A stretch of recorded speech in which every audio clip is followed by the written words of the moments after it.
Hey,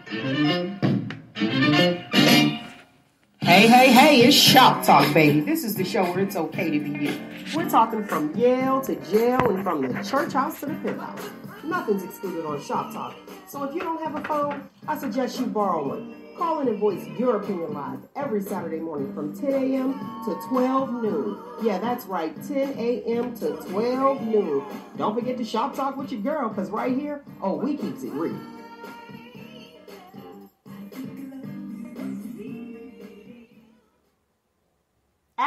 Oh, good morning. What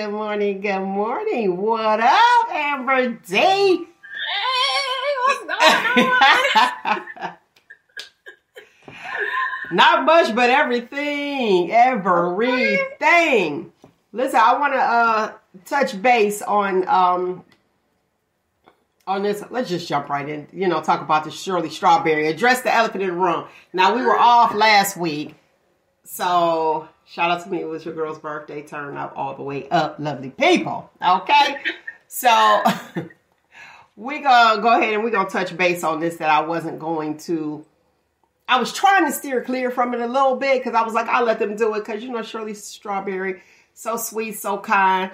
But no one's exempt on Shop Talk. So let's bring our guest in, our frequent guest. Let's give it up to Nate the Agitator. Good morning, people. Let's start off the day with I hate you all. There you go, right there. Okay, y'all can calm down. I missed last week, so I'm in an agitating mood. Well, we all did, right? But it's all good. Yes. I gotta give it to the people who may not know Nate the Agitator. He is the most requested guest that we have had in 10 years. Yeah. Look at her like, yeah. I didn't want to gay it up. Yeah. That's so funny. All right, let's jump right into this. So Shirley Strawberry, if you guys don't know, she dated a con artist. And alleged. So she's dating this guy. They say he was a con. And they were married for 8 years. A lot of people thought that Steve got her and him together. That is inaccurate. So I'll give you free information. She met him through another friend, but she talked to Steve and got his blessing on it. So that's the role that Steve Harvey played, because y'all be giving it to my dude. Y'all do. Even though he got some mess all out there. But we don't know because it's all alleged with the rumors. And we're going to call them rumors until the main characters actually say something. Because, see, I wasn't privy to the group chat. So I don't know if it's true or not. So I'm going to go ahead and just say alleged. Okay? New tapes came out of Shirley Strawberry still talking to her husband. He's still her husband, okay? And then there was the thing where she apologized on the show, on the Steve Harvey Morning Show, to Steve for talking to her husband about, I guess, them or Marjorie, his wife. I didn't see that there was an apology warranted, because all she said, if you want to know who somebody really is, find out what they say behind closed doors when it's private. And then you'll know if that's your friend. Because all she said was they saw the house that, I'm paraphrasing, that Steve is scared of her because if she was there, they wouldn't have been able to see the house. I say that about, we know with Nate. Bye. But anyway. Yeah. But anyway, you have certain people and you're having your conversation with your husband.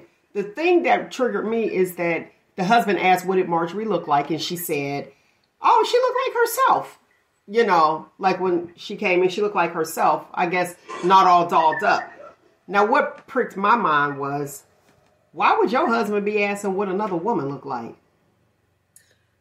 I'm kind of lost. Who asked what? Not by. Well, I'm going to take you off. I'm going to take you off because I can't do this. Go ahead. If you don't know, just sit back quiet and wait till you catch up. Go ahead, AmberDee. You got it, or your dog's barking? Right. Let me, oh man, sorry. But okay, so I have slightly been following this story a little bit. And for me, I'm uncomfortable with how people are just making Shirley Strawberry the victim. And I'm just not seeing the accountability. Because I find it very hard to believe that she did not know, first of all, the extent of his criminal history prior to them getting together. And that wasn't a red flag to you? Like, she was okay with it. Then his mistress, the most recent thing I heard about the situation was that, you know, the girl that he got indicted with is his girl side piece or whatever. And then she was looking at 2 charges. But he told Shirley in the phone calls, yeah, she's looking at like 30 charges. Here's the thing, though. She's looking at 30 charges, and like 26 of those are for her trying to cover for him because she impersonated a lawyer trying to get him like on bond or bail or something. Like during a Zoom, you know, a virtual Zoom trial thing. And it was just like, bruh, like, I'm not really feeling sorry for Shirley. I don't think she's a victim. I don't think she's unaware. And then, you know, he got his side piece over here who seemed like low-key a scammer too. And basically, when she got hit with all them 26 charges for trying to impersonate a lawyer to save his behind, then she flipped on him. Okay, I'm going to go in a little bit. I would say that Shirley is the victim at the onset because he has an accomplice. He got a girlfriend, her side piece, that was there the whole time, which he married Shirley on. So she's playing the role, okay? A trooper. A mess. He a mess. But anyway. Facts. But besides that, let me get this out. And so she knew the role to play. If Shirley did check after the fact, he done wooed her. He act like he was on her level. So ain't no telling what they did to get her, because you do have people out there who will come together for the common goal, and that is to take her money. Because if you're a scammer, that's what you're going to do. We going to scam her. We have her.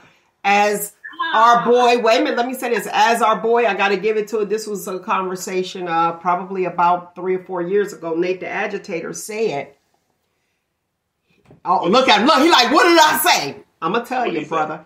Nate the Agitator said, the problem is when you date women of a certain caliber, men tend to think, what do you say?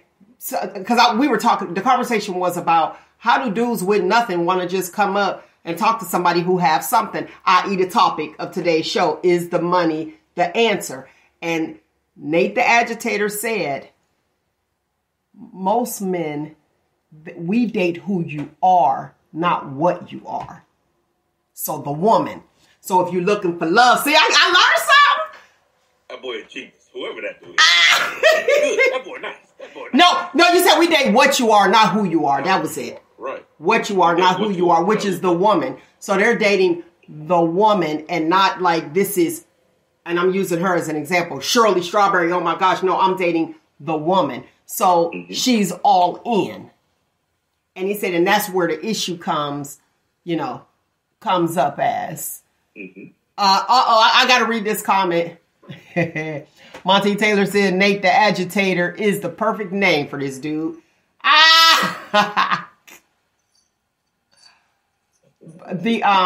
So Derek Clark of Facebook said real talk. And we have to go into what is it? But we get ready. Let's start this show. Let's get it going. Y'all keep it locked right here. Got a great show.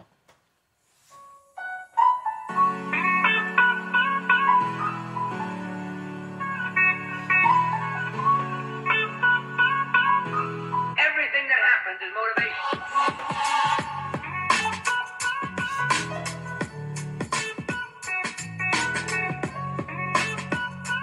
Everything that happens is motivation.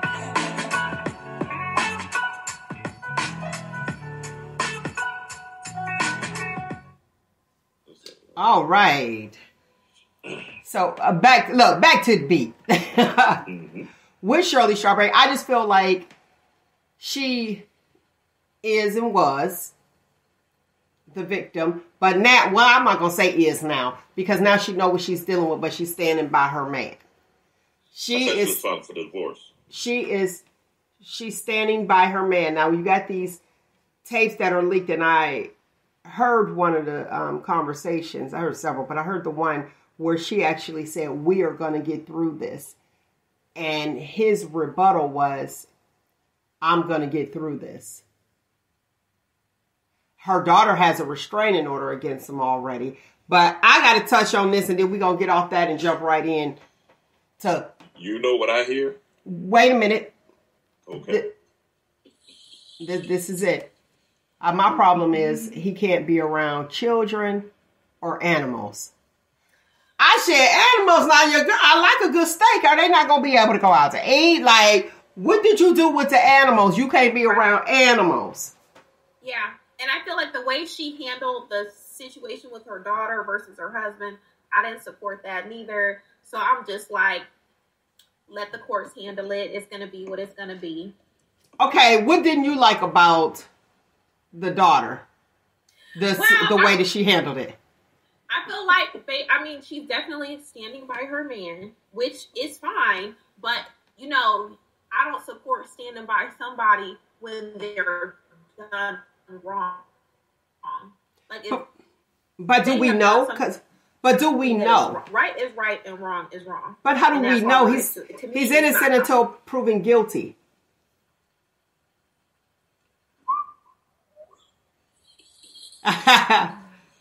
If you look at his, maybe.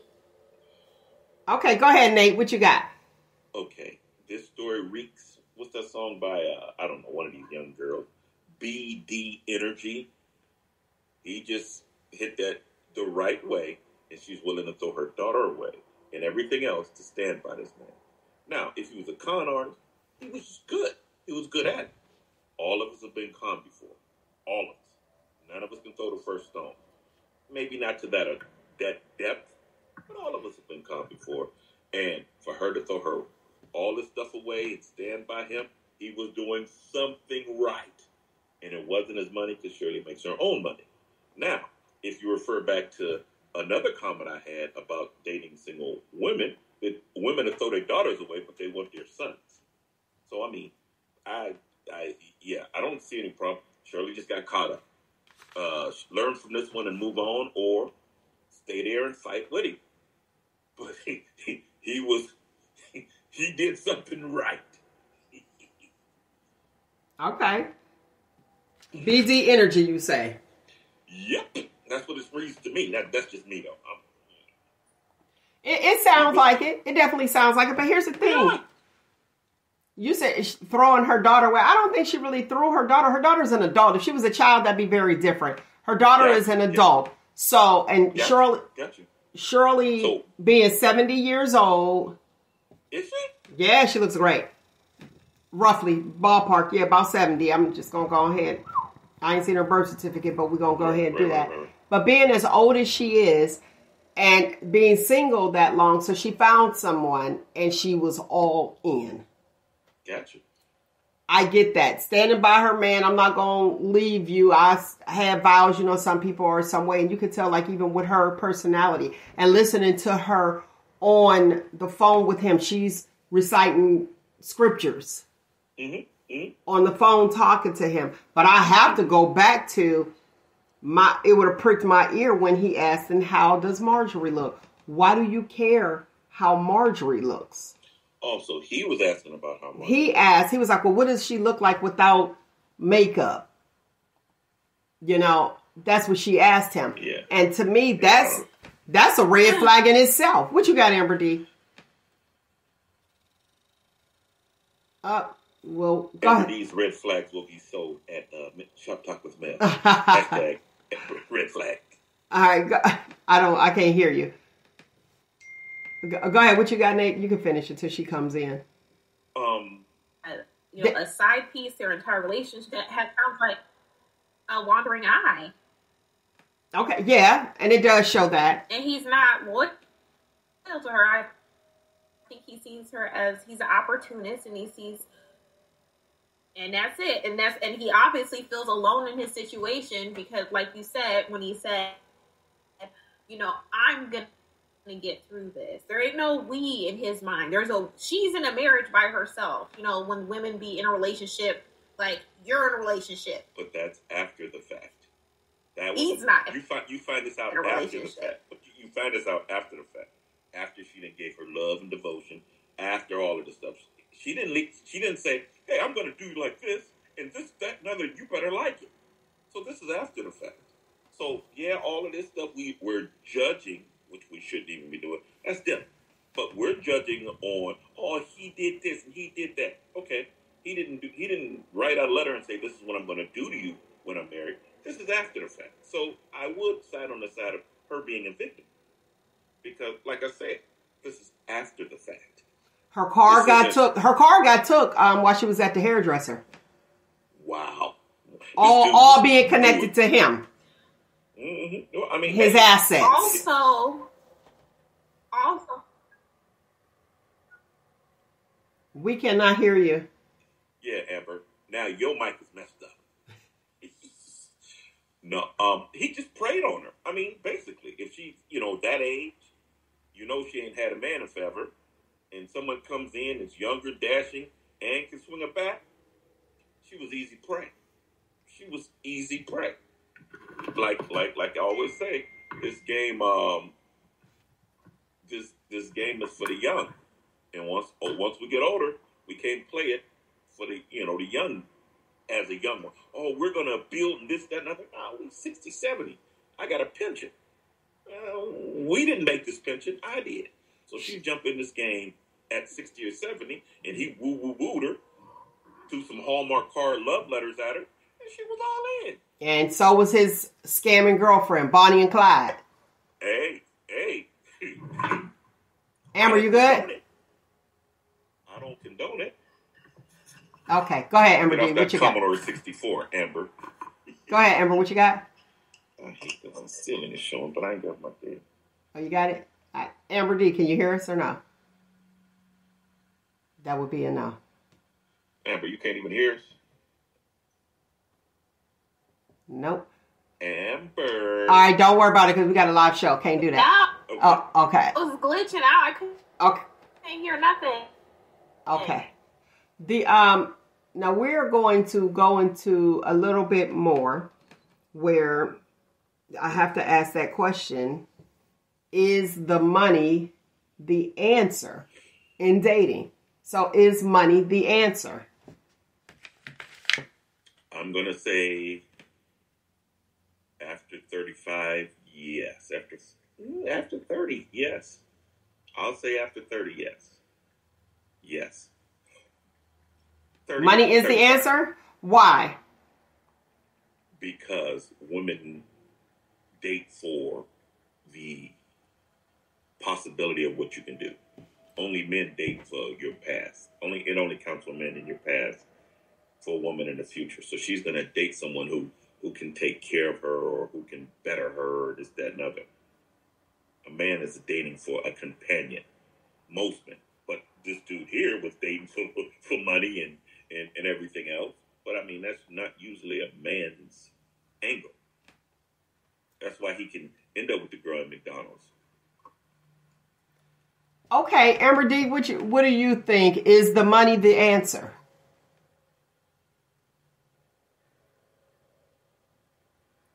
Okay. I really wanted to fight with him. I'll let her figure that out. Well, see, here's my thoughts on it. My thoughts are, if somebody really like you, they don't really care about your money. I mean, have to, so that they're not used and taken advantage of, like Shirley Strawberry. So you can fend off the scammers and the gold diggers, which is something men of a certain stat to do. Do your background checks and protect your assets. Like she hasn't done that. Well, she didn't do that. Here's something.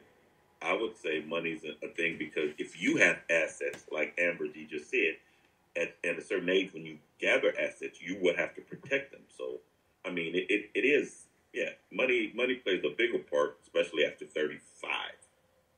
Especially after 35. Because at 20, we're building together. If you ain't, what is that, OnlyFans Mega Million at 20, and you got a job, we both starting a job together. So, hey, I work for the street department, and you work at this little law office, and we saving this much. So it's ours, and we're building together. So it doesn't play a bigger part as I'm 30, I got 2 kids. Well, shoot, your house ain't big enough, this, that, and other. And to break it down, you two, when's the last time you choose to date somebody that was broke? The people want to know. Exactly. Nate wins again. No. Let me say this. I don't go out looking for somebody that has money. Oh. Mm-hmm. I have not been approached by anyone who was broke. Okay, so I'm gonna answer your question. You asked the question. Let me answer it. Let's be fair. It's your show. Go ahead. Do I do a background check? I do a background check. I definitely do. Am I looking to be like, okay, well, he ain't got no job? But I'm going to be honest with you. If you don't have a job, bye. If you don't have any ambition, any goals, bye. So, yes, you're right. I'm not dating somebody that's broke mentally, physically, or spiritually. You got to have all those. Mentally isn't the question. I'm talking about you talking about financially? Yeah, he writes scriptures. Yeah. He's a poet. He got a thug-like tattoo on his chest. He got a big bat. All of this. A thug-like tattoo, you got to keep moving. I ain't interested in that. Anyway. Yeah, right. That sound like you got a group. You got a group that come with you. Well, anyway, if he has everything other than money, that would be a deal breaker. Come on, Amber, red flag me. You got $1 million over there. Red flag me. I'm poor, and I will not say I date men with money, but I will not date a man that's not self-sufficient. Exactly. Like, if you cannot take care of yourself as a man, then I'm not dating you, period. Guess what? But doesn't mean wealthy. Right. Well, here's the thing. You can be poor, and a man with any type of money or pension or pensions will date you. It's not a criteria for us. So, it's not really a criteria for us. Let me say this, but if you deal with somebody... Let me read this comment first. Okay, Montine Taylor on Facebook said, when Shirley realized what she had made the decision to stay in it. What can we say? They both know what they got. They are each getting something out of it in their eyes. Okay. That's all that matters. Okay. Okay. Now, when you deal with women, let's talk about the women that's making more money out there and looking for a guy who makes at least the same amount as she does or more. That can pose a problem, because if you have a woman who is a millionaire, she don't care. The money is not important when you have it. To you. But a man gets a money and say, okay, I can provide for my wife, my woman, and my family. A woman gets money and says, now I'm independent. I don't need nobody. It's different. But that's inaccurate. See, y'all think that's fact, and that's inaccurate. That isn't inaccurate. No. You just told me, okay, if you got money and I don't, you would take care of me. So what difference if I'm broke or not? No, who said they was gonna take care of you? Wait a minute, now you go see. No. There you adding extra stuff, and ain't nobody said nothing about taking care of no man. Now you lost me on that one. I said it's not important. Your money isn't important. But so what you are actually saying, I'm gonna do you. I'm gonna do Nate the Agitator. So what you saying is, if you don't have enough money, you feel less than, because that's what you pretty much saying. As a man, yes. I completely agree, Mel. Wrong. Yeah. We look at money different. Mel, if you have $1 million, your whole makeup is, I don't need nobody. I'm independent. That's what you think. I have $1 million. Right. But that's what you think. I am saying most women. I am not saying you specifically, because you're a unicorn. But that is the general thing. Oh, okay, Mel. So if that's the case, if you have $1 million, why do I have to still go to work? If you're a millionaire, why would I have to still go to work? I didn't say you did. If I'm broke or not. I didn't say that you did. But see, so if you have $1 million and you have the means, why does it matter if I'm broke or not? If you even look at me, why does it matter if I'm broke enough? You can go find a bum and make him exactly what you want him to make because you have the money. No, because what happens is a lot of times with women with money, they will attract men who have less money, and the men are users. The same way men with wealth tend to attract gold diggers. Like that's something that happens when you have wealth, whether you're male or female, and nobody wants to be used. That's it. You're right, but the difference is a male has money and he has options. He has other options. I didn't hit the lotto, and you gonna tell me I got to buy a car at Six Brothers? No. I can go buy as many cars as I want when I want. That's no, you didn't throw the Six Brothers. You want to have a millionaire. Not Six Brothers.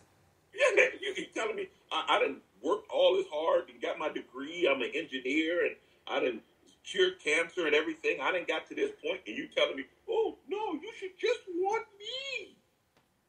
That's not what we said. Go ahead, Amber. Do you want to read the comment?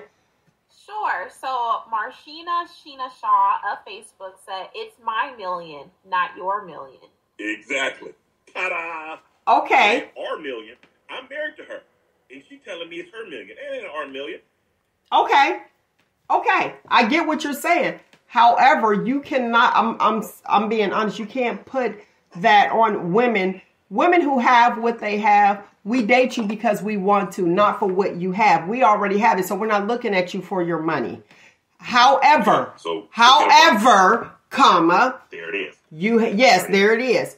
You have to be doing something. I'm not going to take care of a couch potato. That's not what I'm saying. I'm not taking care of you. Just as AmberDee said, you have to be self-sufficient. What do you want to do? Are you saving me money? See, a lot of y'all don't understand that. If you are saving me money, if I don't have to pay a landscaper because you keeping the land up, bam, that's saving me money. If I don't have to pay a plumber because you know how to fix that, bam, you're saving me money. If I don't have to pay for a masseuse to get myself a massage because you handling that, boom, you're saving me money. So there's the relationship, and it's intimacy all at once. And yes, it turns you on. So you'll be like, okay, I'm willing. You are turning me on because you are doing these things that I don't have to do if money is a priority.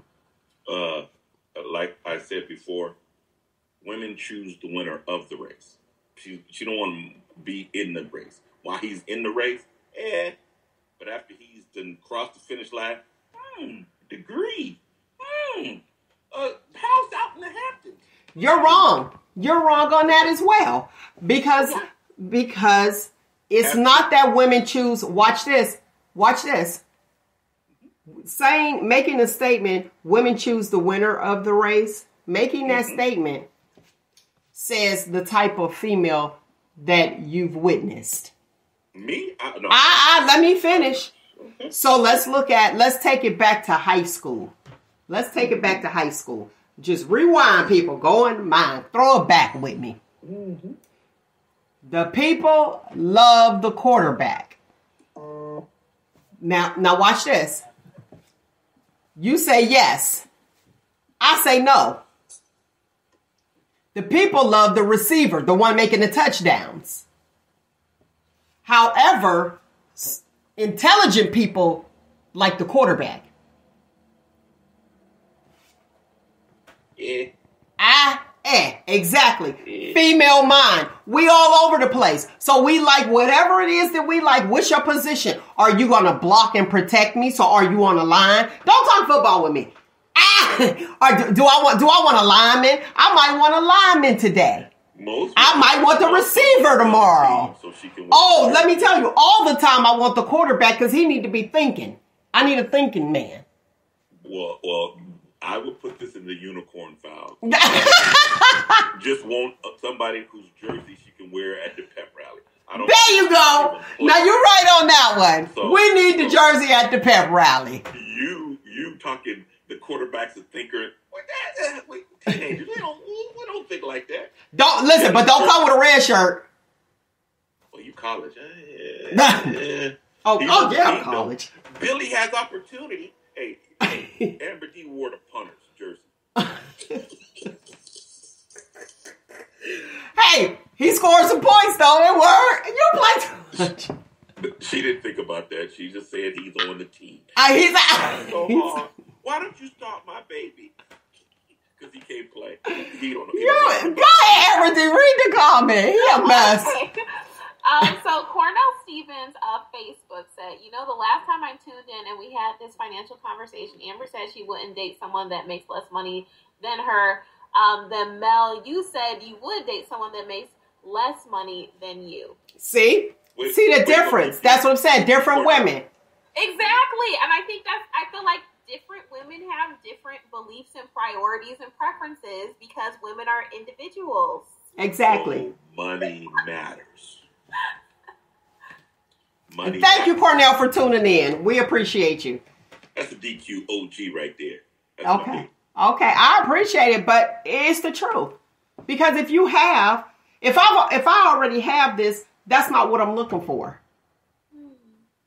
So you got to look at it and you got to take that into perspective. And if somebody really wants you, I'm being flat out. If you really want the person, are you really looking at how they can provide for you? Turn off, fellas out there listening. Turn off 101. What do you bring to the table? That's a problem because most people who ask, what do you bring to the table, don't even have a table. Or maybe they got a table and only got 2 chairs. And as someone who, I try to be very conscientious of, you don't control other people. So when a man asks you that, just disqualify him and move on. That's all. Guess what? How does you saying all men want is sex? Does that disqualify you or what? Wait a minute, I did that wrong. You said that disqualify. Give me a second. Let me marinate. Yeah, go ahead, marinate on that. Yeah, go ahead. Let that sink in. I disagree, but I'll tell you why in a second. Go ahead, AmberDee. What you say? It's because I feel like someone had it was an African lady, and she really broke it down as to why that question is so problematic. Because a wise man, a man that's legitimately interested in you and legitimately wants to get to know you, and doesn't want to be lied to, right? He's going to do that investigation on his own. He's going to observe you on his own. He doesn't need to ask you. He's going to sit back and watch you. And then he'll figure out on his own what you bring to the table and if what you're bringing is even what he wants. So for a man to ask you, it seems a little slow. It seemed a little suspect to me. It seemed a little Shirley Strawberry's husbandish. Like, what do I bring to the table? A fork. At least I'm coming with something. There you go. What do you bring to the... That is like... Ta-da! You got it? Oh, go ahead. The old man got his mind right. Go ahead. What you got? So if a man doesn't bring anything to the table, what does that make him? And where does that stand with you? He's unqualified, but again, you would just figure that out over time. Like, you would get to know that person. You will find those answers if you look for them.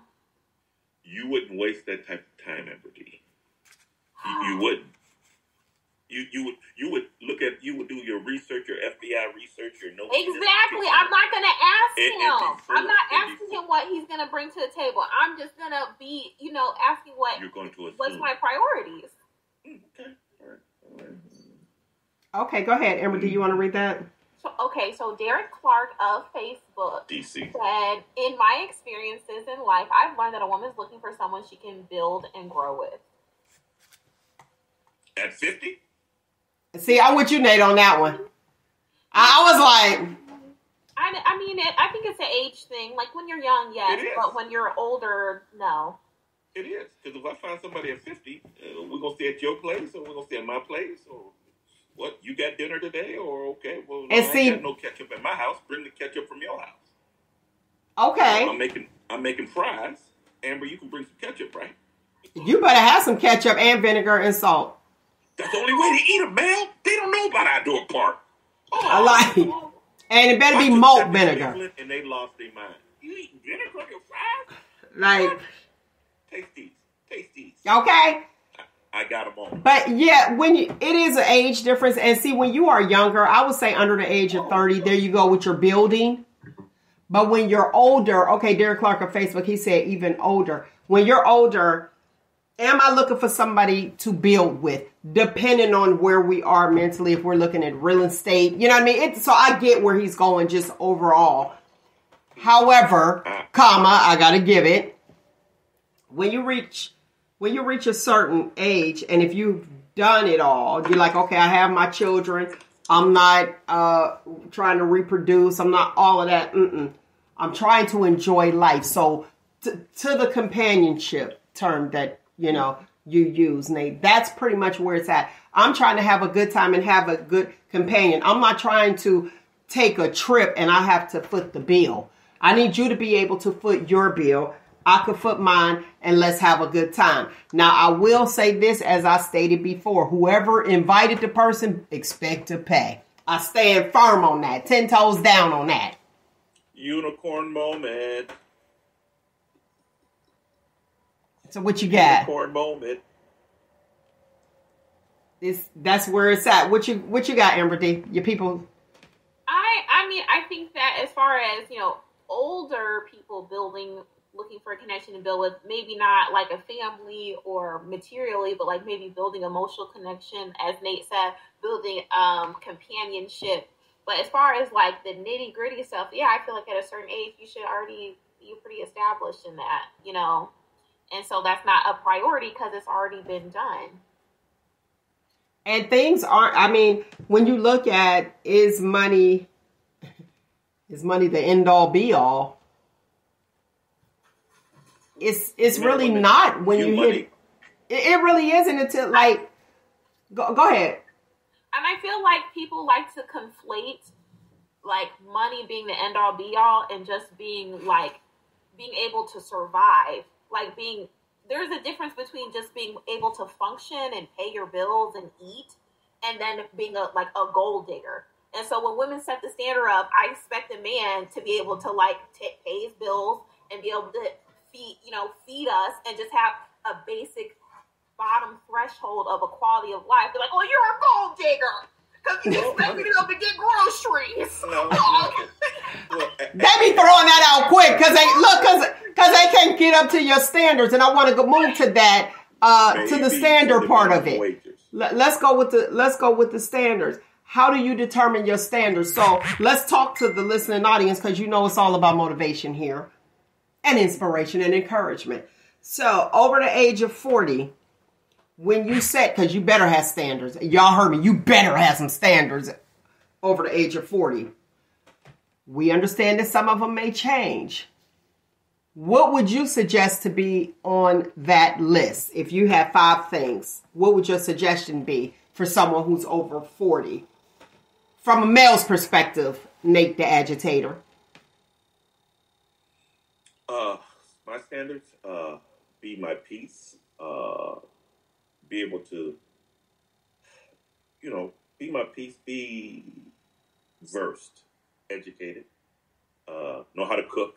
Gotta know how to cook. I don't know how to cook. Okay. Have freedom. Be willing to try new things.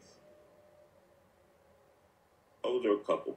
Now this is just off the cuff. I ain't really thought. No, I like that though. Right. I like that though. Now I want to talk about that. I want to go into that. When you say be my peace.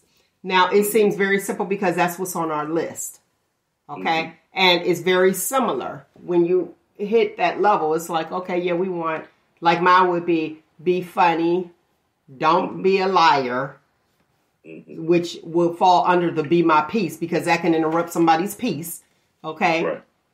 Being able to cook, I heard that. Yeah, it's all right. You know what I mean?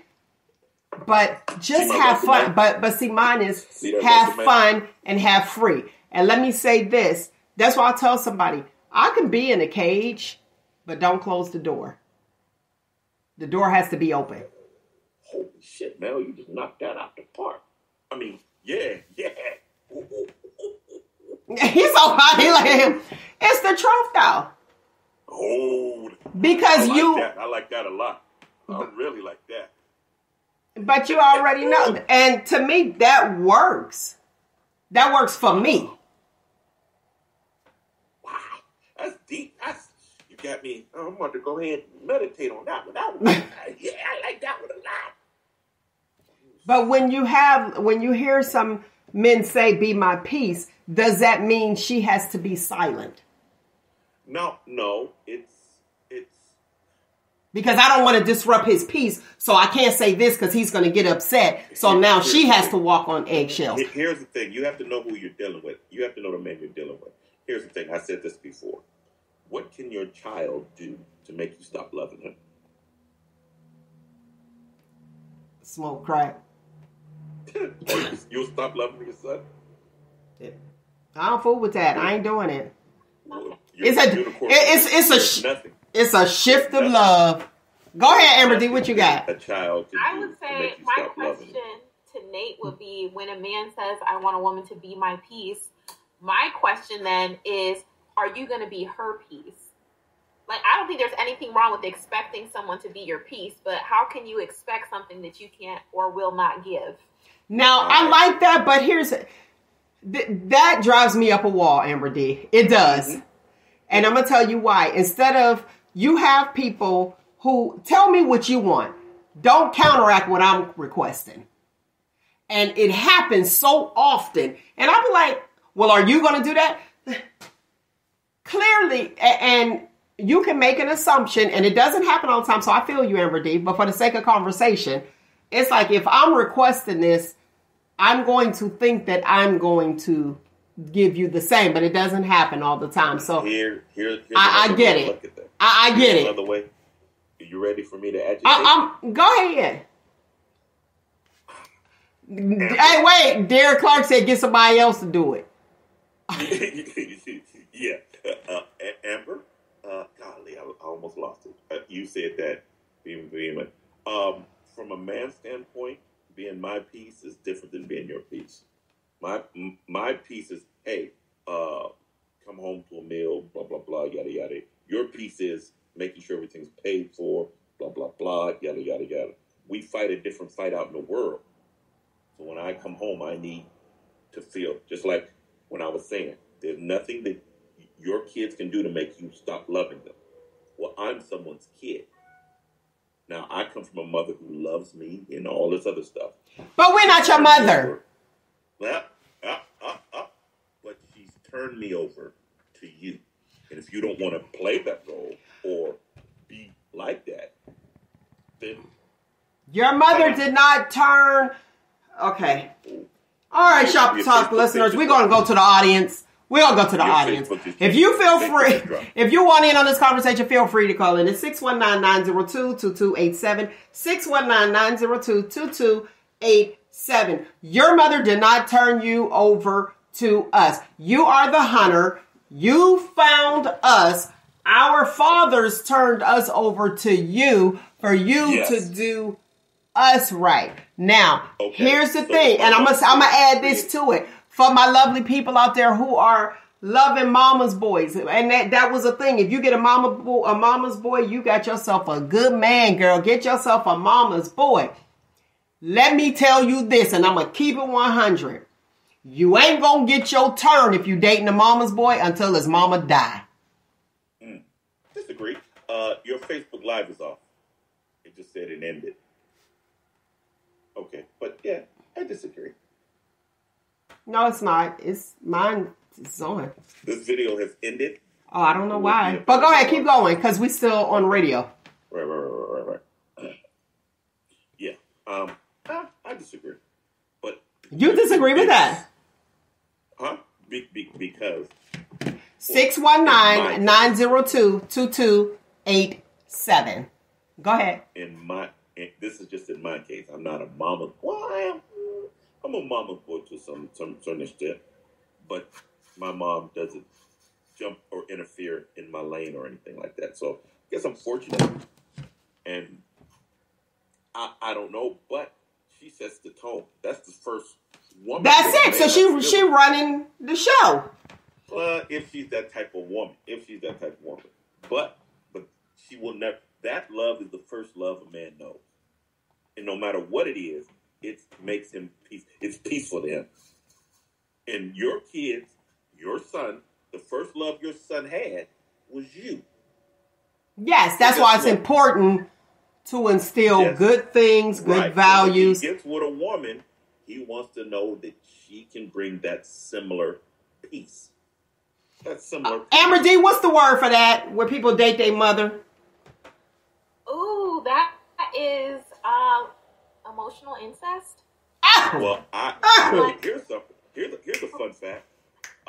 There's a friend of mine, and we're friends to this day. And I told her, I said, "No, I'll never date you because you remind me too much of my mom in the ungodly, devious shit that I." Wait! You said what now? You couldn't date her because what? She reminds me too much of my mom, and we talked about this Sunday. And I introduced. I said, "Look, here's my mom right there." I said, "The ungodliness that I would love to perform with you wouldn't feel right to me because you remind me too much of my mom." So. Okay. I can respect that. Friends. I respect that too, because I feel the same way. We've been friends to this day. Yeah. I mean, you can't remind me too much of my mom. No, because I want to enjoy some stuff. Yeah. You're like, so, okay. We've been friends for 40 years. But I said, no, never. You fine as can be, but you just remind me too much of my mom. Okay. Now that's fair. And then her heart probably was devastated because no. It was never a thing like she liked me or that's another. We always ran in the same circle. And people were like, "Hey, why didn't y'all ever hook up?" And I'm like, "No." And this was like in high school. Why didn't y'all ever hook up? Yeah, you should hook up. Like she reminded me too much of my mom. No. And now, so is it safe to say that it is not true that men don't date people who are like their mother? Not physically. Certain things. Your mom is the catalyst. She sets your standard. So you want to be at least with someone that favors or does that. You know, I've never seen my mom do that. I've never seen my mom. My mom don't smoke, so I really don't like women that smoke. You know, or she don't. You know, she stopped doing crack. Or whatever that is, she's the catalyst. And no matter, like you, man. Oh, I bet your son found a girl who rides a motorcycle. Oh, that's kind of cool. I like that. Where did he see it? His mama. So it plays a part. They put my business out there for the whole world to know. Everybody know that Mel was sexy as can be on that. Never mind. I ain't got to put enough out there. They know. The people know. The people know. The people know. The people know. He don't even date people who ride motorcycles. But it wouldn't be a deal breaker if she did. Okay, I can respect that. Because you are the catalyst. The whoopings, the sayings, and all that stuff. Mama. Well, mama, you. And like, go ahead, caller. You're live on Shop Talk. How you doing, people from Youngstown? Melly Mel, this is Craig. How you doing? Hey, what's going on, Craig, from the ATL? Mr. Love Jones in the house. Yes. What's up? What you got? I'm agreeing with Nate. I understand his perspective and where he's coming from. But the reality of peace between a man and a woman, I feel, is the feminine energy that a woman gives a man. When you're with your spouse and your mate and the man that comes home, it's her feminine energy that allows him to have peace and relax. It's how she makes him feel. It has nothing to do with necessarily what she's doing or what she's saying. But there's nothing like a feminine energy in your presence. And when you're with a woman that can be submissive to you and understand you and help you, then she becomes your peace. That's what it's about. But I also understand what he's saying as far as your mother and your father. I got 3 girls and a son. I am my daughter's first love because I date my daughters. If a man don't treat you like me or talk to you the way I do and respect you, then he's not for you. I give them example. So a daddy's little girl and mama's boy, that shit is real. But at the same point in time, I get where he's coming from, where he doesn't want to be with a woman that reminds him too much of his mother. But at the same point in time, like, I set the example of how a man should treat my daughters. And I think it should be vice versa with a woman and her son. Okay. I thank you. You see, look, keep the phone close. Keep the phone close. Send him a link. Bring him on. Hey, I can't. You said, they said send him a link. Bring him on. I heard that. All right, what you got for that, AmberDee? What's your thoughts on the caller's comment? As far as Nate talking about not being too much like his mother, I think it's like uncanny valley. If you've heard of that terminology when it comes to like AI and stuff. Spell it. I mean, spell it out. Spell it out for the people. So uncanny valley is where something is like super realistic and super close to being like accurate, but then there's like it's uncannily accurate to where it's weird. And that's what they call uncanny valley, and it's something that's in like graphic design or like art computer aided design, where you're trying to make something look so realistic that it starts to look weird. Okay. And that's what that makes me think of. It's like when a potential partner gets into uncanny valley and how much they relate to your parent. Well, Amber, I'm looking at you. You remind me a lot of my mom. You look like my mom. Okay. Ill. I'm going to send you a picture. You're going to trip out. Okay. Ill. Right. Well, yeah, no. It's all right. It is what it is. Yeah. Yeah. Yeah. And then also, I wanted to point out Derek Clark's comment on Facebook that says some of these mamas ain't poop emoji. I completely agree with you, Derek, and that's why when the question was first asked, my initial response was, it depends on the mother, because some men and some women will intentionally go out to find partners that are nothing like their parent because their parent wasn't a great parent. So, just depends. Yeah, you got a point. I don't know anything about that. My mom was amazing. She still is. Love you, Mom. I can't argue with that. I just don't know anything about it. I'm looking for me to. Oh, wait a minute. Let me do that. Here. And then Derek Clark also said, to me, men who only want sex is a guy who has found himself yet. I'm guessing it was what hasn't found himself yet. So I don't know. I can't speak on that because I'm not a man. So what are your thoughts, Nate? I could say that. You could say that, but I mean, like I said, I got 8 billion. So a man not finding a woman, he can find a woman at 8 and still produce. So we don't have to. But nobody's trying to be. Nobody trying to produce. Low quality sperm. That is going to be low quality sperm, and the likelihood of that child having disabilities exponentially increases. So but no, you can't find a woman to impregnate at 60, 70 years old. I would not recommend that. But it still works, menopausal lady. You said still menopausal. Listen. People aren't trying to procreate all the time. It's for recreation. And we know that most women's prime is over 40. And y'all done dwindled down. You can have how many you got. But we need you to go ahead and do what you got to do. Now, and I understand they got health problems. And this is what's so funny. Because you'll have a guy who don't understand a female when she's dealing with whatever she's dealing with. Then when y'all hit a certain age, you're like, well, I got high blood pressure. You cheating on me. You don't want to be with me because I'm sick, because you can't get up. So when you guys can't do what you need to do, then we're supposed to be understanding and let you play the victim. But you guys don't want to allow us to be who we are and play the victim. And then and I'm just using, the people's words. It's there. But I mean, at my age, I just buy a lot of toys. I'm here to keep the field goal. Okay. My offensive play, my offense, the rolls and all, that's my offense. They get me in field goal range. And at the end of the game, I come in and I kick the winning field goal. And everyone's happy. Okay. Go ahead. What you got, AmberDee? I just also want to add that statistically, a man is like 6 times more likely to leave a significantly ill spouse than a wife is to leave a significantly ill husband. You're raised to be yeah, caretaker. absolutely, there is a gender bias there, and that's something women should be cognizant of. And if you match their energy, yeah, throw up the deuces. Like, good luck to you. Hope it works out. Bye. But women are raised to be caregivers and caretakers. They're nurturing. And that's why elderly woman told me, she said, over 50, a man is looking for a nurse or a purse. Yep. And this lady was 80 years old. And I said, oh. And you did out of that story, did you get, hey, you need to get it right before 50? Won't you have... No, what I got out of that story is, Mel, you a nurse and got a little purse.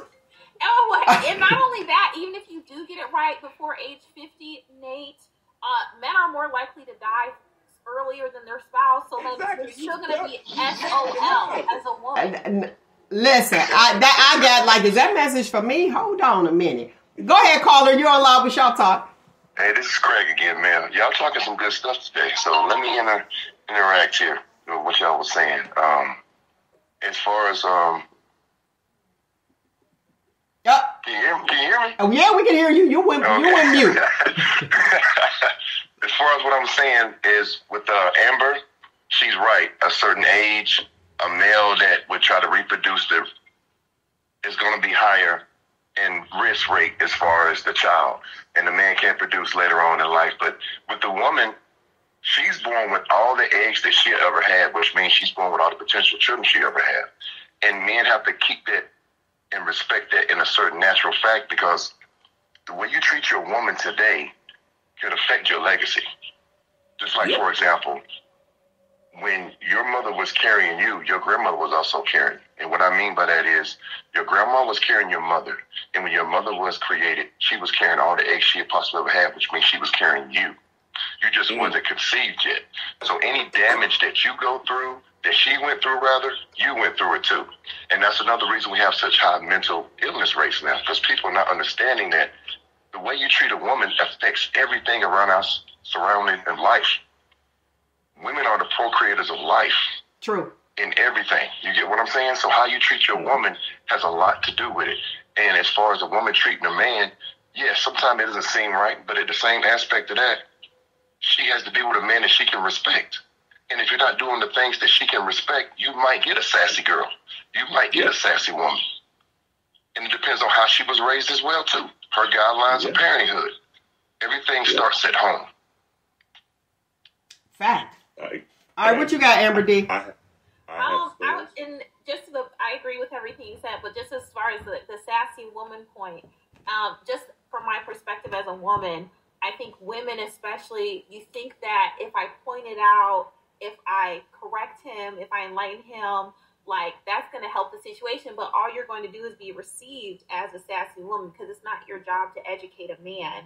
And you're just going to be interpreted as being, you know, a nagger. Then you're called a nagger. Exactly, a nagger. Instead of just a sassy woman ain't someone that's man. Because I feel like it really boils down to, wait a minute, 1 second. Paula was saying, you really don't have respect for that man. If you have to nag a man, like, there is something that you fundamentally have an issue with him. Wait a minute. Like, let me try to build him, you know, Bob the Builder type of mentality. Okay, what you got, Nate the Agitator? Nagging and sass is two different things. Nagging is, we need you to paint the fireplace. That is not nagging. That's a request. Hold on. But if you keep saying it, a request over and over again is nagging. It's frustrating that's called frustration for us. Do it. That's nagging. Sass is an attitude. Well, I ain't this, that, and walking out and doing all your little hot girl summer thing. That's more of a sass. Okay. And I can't agree more with that guy, because he hit me hard in the face with that. When he said that. When I was born, my mom didn't know she was in labor. My grandmother had to call my mom and say, I'm having these labor pains. Take your ass to the hospital.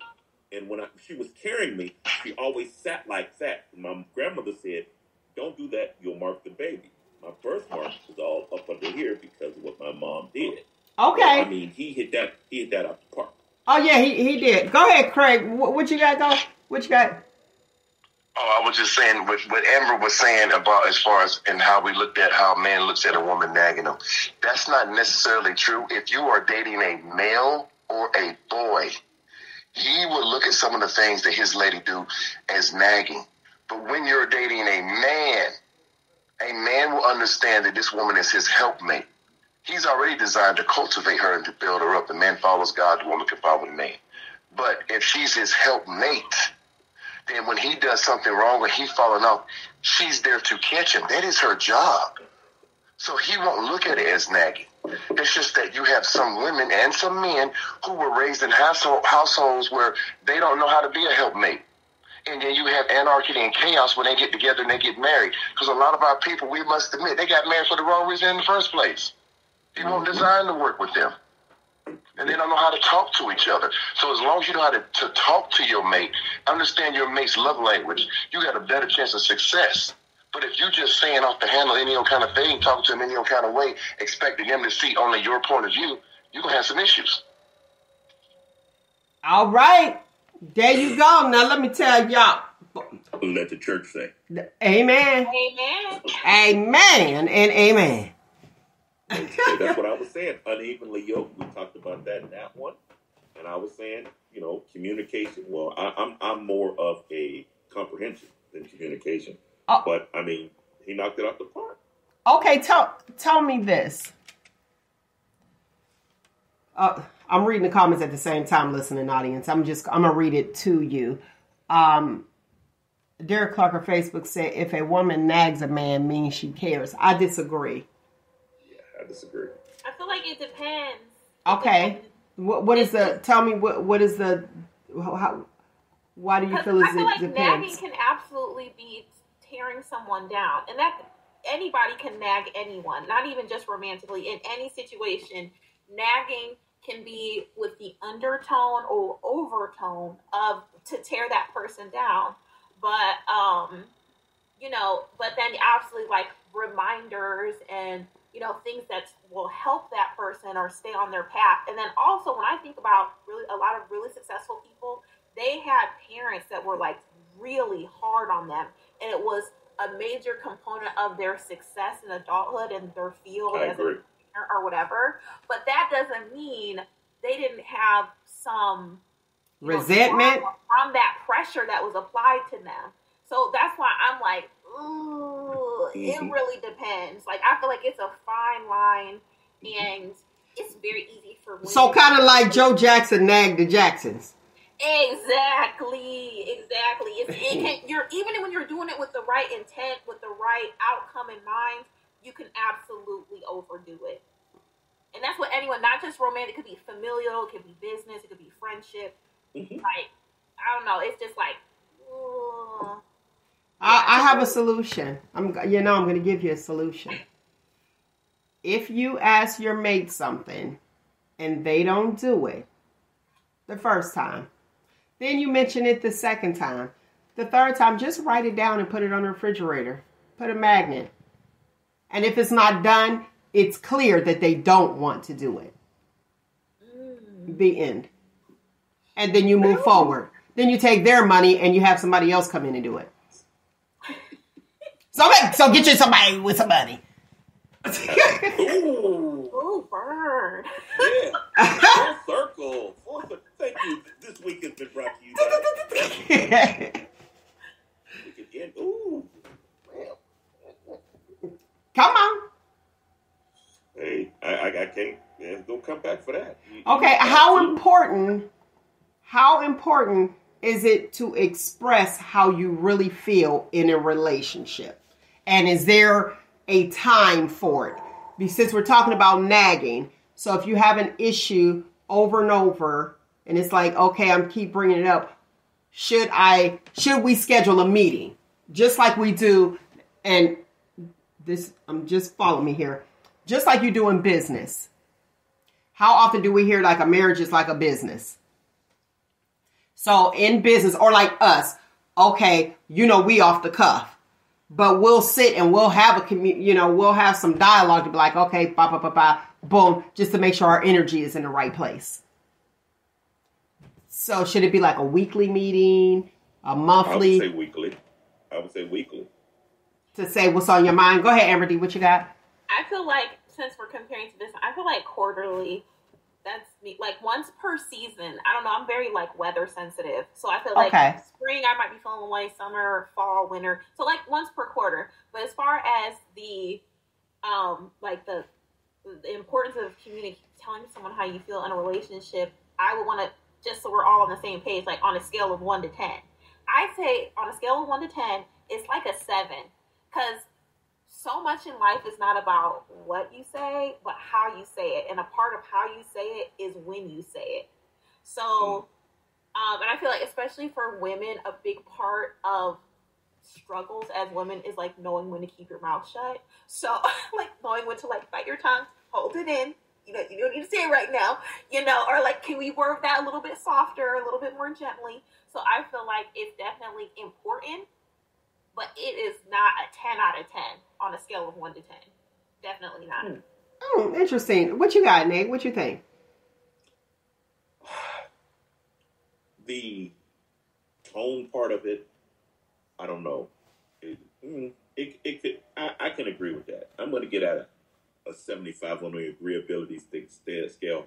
I just don't see how me saying something, you would rather say, well, you didn't say it right. It's just like me saying, Amber, if you don't go to the store right now and play these 6 numbers, blah, blah, blah, and you be like, I'm not going to play those 6 numbers. You see how he said that to me? So the outcome is you just blew $275 million because of how I said, not what I said. So that's the 25% I don't agree with. But, I mean, it can happen both ways. Well, see, here's the thing. When if you have those times, you sit at the table, your business meeting, your in-service or whatever you want to call it, depending on the role you want to play in a relationship. We're having an in-service. Right. Intervention.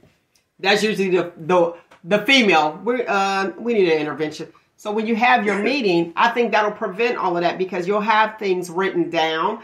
And when men are losing, they'll be like, oh, you wrote all your stuff down and blah, blah, blah, blah. Well, I don't remember everything I did for you. You know how you get that pettiness? Well, what have you bought me? I don't know. I ain't write everything down. But then you have that guy that did something. He said he did it out the kindness of his heart, but he remembers every single thing he's done for you, which means he did not do it out the kindness of his heart because he wrote it down, made a mental note of how much he's giving. I think it's important to have those meetings and those sit downs for that communication. I got an inbox where somebody asked me, Mel, why do you think men or women cheat? I gave my clear and uncut, just clear answer. And their answer was due to lack of communication. Now, we hear communication, and communication is key, but right now we just tore it apart and said communication is not key because AmberDee said it's how you communicate. So now it's like, okay, let's talk. We'll talk about it, but wait, you got to do it with a cherry on top. Oh, wait, and you have to do it. I have to do it your way. So it's almost like you have to write a script and people aren't able to be who they are. Well, I don't think communication is the key. I said that hundreds of times. Communication isn't the key. Comprehension is. I can say it till I'm blue in the face. If you don't understand it, me, or your mate. Oh, the comprehension. The comprehension is the key. I have to understand you. You know what I mean? I could say it. Girl, you do that. And you just don't get it. If you just don't get it, I mean, I done said it 800 times, but you just don't get it. Cherie Childcare said, do it on a Friday with a freestyle. Go ahead. It better have a tight beat. I tell you that. Now, let's see. Cornell Stevens of Facebook said, you can have good intentions, but the way you deliver it could be bad. And see, exactly. That's what I'm saying. But that poses a problem. It poses a problem because I have to do it the way that you are comfortable. But now I'm uncomfortable. My delivery, that's uncomfortable for me. So you can't accept me for who I am. That's a problem. I think I should be able to say what it is that I need to say, how I want to say it. And if it's later and if it's at a certain time, then be like, you got time to like calm down. So you can say, okay, this. But here's the key: comprehension and listening. Listening to hear with understanding. You got to listen to the person, because so often when you're sitting there, somebody want to cut you off and there's always an excuse. Excuses are monuments of nothing. So pile them up if you feel. Do that before the meeting. But if you come in and you want to communicate, you have those hard conversations, and this is it. Are we going to fix it or no? Are we going to go on another week or no? If you are married, are we doing this or are we roommates? Right.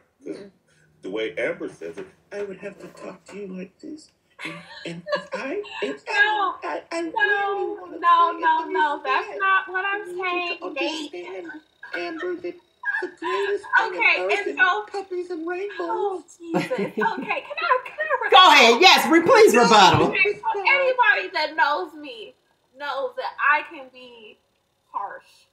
Okay? And so as a person who is known for being very blunt, that could hurt people's feelings unintentionally. You know, I acknowledge that the delivery does matter. And if you're in a connection and you want to get to your end goal, whatever it is, like I want you to go to the grocery store, is it more effective to adjust your tone, adjust maybe when you're asking, making the request, maybe paying attention to the mood your partner is in before you ask, so that you can get to your goal, which is having them fulfill your request or whatever. And in the same token, you can control how you communicate, right? But you don't get to control how the other person chooses to receive that or respond to it. Like acknowledging that is completely out of control. You can only control yourself. And then you have to accept or reject their response to it. So it's, I think it's just more about self-awareness. And I'm not saying you need to sit here and sugarcoat stuff, but if you know you're the kind of person that can be prickly or can be too blunt, and that's maybe something that you want to work on, or you don't want to have the end of the conversation turn out the way it has in the past, then maybe make some adjustments. That's all I'm saying. So you're saying I have to think about all of that before I ask you or say, can you go to the store or go to the store? I mean, that was just an example, but I got you. There's a lot of thinking and stuff and psyching yourself out and stuff before you even get to it. I mean, instead of me just saying, go to the store, Amber, I'll buy if you fly. Well, you didn't say that nice. So, and that's why I'm with you, Nate. I gotta jump in. Back to what I was saying. The few segments back, or not. Your peace is that someone else's silence. Because when you say, like, and I love the input. Tone is important, though. Yes. Tone is important in business. At the workplace. At home, you ought to be who you are. And if you are not allowed to be who you are because I got to walk on eggshells to protect their peace, meanwhile, my stuff is in a disarray. That's why it's coming out the way that it's coming out. It's totally unfair. And then the question is, I don't know why he left. I don't know why she left. Because you were not her piece or you were not his piece. Because they were uncomfortable with the delivery. I'm sorry I didn't serve my frustration with a bow. And you have to be able to speak. And I'm going to tell you what I told the young man who inboxed me. Clear and simple. Show probably would have been over at the beginning. 10, it'd have been over. He said, Mel, why do you think men or women cheat? Easy peasy, because they are not who they want to be with. The end. So stop trying to mold yourself into what you think they want or into someone else. Just be you. And if you are upfront with who you are, and it's like, okay, can I tolerate this person? Can I deal with this person? Am I with this person? You won't have those worries. If you got to go out, and I'm just on a little soapbox. If you got to go out and you fighting for your love, every night I got to fight for my love. That means you knew your broad was easy. Why would you even date her that you want to fight everybody in the club because she might give it up? For the females out there, you sitting there jealous and upset that your man can't go talk to a female. Oh, you must like her. Oh, you knew he was a cheater when you got with him. Why in the world are you stunned now? And why are you mad at everybody else? Is that how you got him? Were you the side chick that slid in there? Because trust and believe, it's somebody else over there. What is it? If the two know about each other, it's always a third. Don't be shocked. I'm putting you on game. Real talk. Let the church say. Amen. Come on with it. Come on with it. And that's with them men. Now for the females, you know what you got. You know what you got. Me, I am and have always been attracted to someone that other women were attracted to. Always. I don't want somebody that don't nobody else want. Real talk. Always been that person. Look at all of this. Now watch this. Am I going to chase that person? No, because I am fully aware. If they want you, they'll pursue you. If they want you, they're not asking you, what do you bring to the table? Sir, you pursued me. You knocked on my door. You ain't even know if I had a table. That drives me up a wall. So what do you bring to the table? Ninja, you bothering me. Like you approach it. Hey, what's your number? Then you gonna ask me, what do I bring? I should have said I ain't have a phone. Get out of here. So you get what you ask for. And real talk, if you got to push, and I'm not talking about a marriage because a marriage takes work. And you'll hear me say that I understand that because your personality changes every 7 years. Yeah. So we get that. So that takes work. It's like, okay, who am I dealing with now? Now, if you're broad bipolar, tell them, fellas, this how you deal with that. You tell her and whoever you're dealing with, let them have a meeting first, consult each other, and then come to you. Who am I talking to right now? Let's name it. Let's name the person. Okay? Split personalities. Let's name who I'm dealing with right now so I know what I'm doing. You know how we had that alter ego? Who am I dealing with right now? Okay, this is how I deal with this individual. But people, come on. You know, when you ask, you say, be my peace. What does that look like today? Well, you know my whole book on All Men Are Dogs. You know how, if you ever had a dog and you come home, Amber, you have a dog. Yes. Go ahead. When you leave that house, when you come home, what do those dogs, wherever you go, when you come home, how do those dogs treat you? They're happy to see me. Just glad and happy to see you. You know how much peace that brings? A lot. Ta-da! Ta-da! And that's it. But I liked your analogy when you were saying, like, if they're tied up to the tree and then you let them loose, they'll come back. Eventually. Yeah. After they do what? Go around sniffing any and everything they can find. To see if it's better. Yeah. But guess what? What they feeding? What you eating over there? I'm coming to see. Yeah. Right. And you know what? If you leave your dog tied up to a tree and they get loose, they probably will find better because that's a neglectful situation. They don't think like that. It's a dog. But on nature, he's going to go. Well, exactly. The human in that scenario doesn't think that. But to the dog, it's absolutely neglectful. disrespectful. And yeah, baby, the human ain't coming back. You ain't gonna tie somebody up and not allow them outside, and all you see is a print of their face in the screen door because they ain't allowed outside, and think once they get out they coming back to that. Absolutely not. Or after they have a good time, then they be like, oh, okay, now I see the stability. Okay. I see what you were trying to show me. Right. Here's the thing. The girls that couldn't get out when we were kids, when they got out, they made the best of it. They made the best of it. And the girls who was always at the club, no one was knocking them off. They were always everywhere, kicked it, this, that, and other. Didn't have to worry about them. But them girls that was sheltered and locked in the house, easy pickings.